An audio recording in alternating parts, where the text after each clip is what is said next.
হাদি ভাইয়ের রক্তের শপথ, ওদেরকে বাংলাদেশে এক ইঞ্চিও জায়গা দেওয়া হবে না।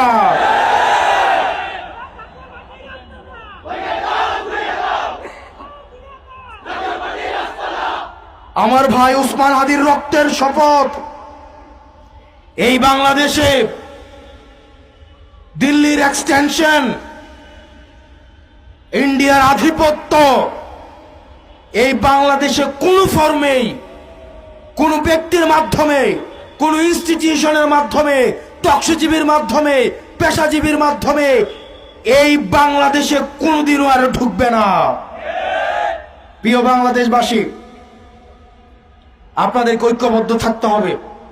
আপনি নানা মতের হইতে পারেন, নানা পথের হইতে পারেন, আপনি ডানপন্থী, বামপন্থী, মধ্যপন্থী, আপনি যেই পন্থী হন না কেন, আমাদের একটা জায়গায় আমাদের এক হইতে হবে।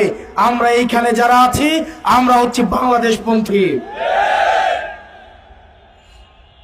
আপনি কি হাত উপরে বাঁধবেন নাকি মাঝে বাঁধবেন? আপনি কি হাত ছেড়ে নামাজ পড়বেন নাকি বেঁধে নামাজ পড়বেন? আপনি ডানপন্থী হবেন নাকি বামপন্থী হবেন? মিলাদ পড়বেন কি পড়বেন না? শাহবাগে গান গাইবেন কি গাইবেন না? এই কালচারাল ফাইট গুলো বাংলাদেশে এনে মনে রাখতে হবে, এগুলা ফ্রিঞ্জ এলিমেন্ট আমাদের মধ্য দিয়ে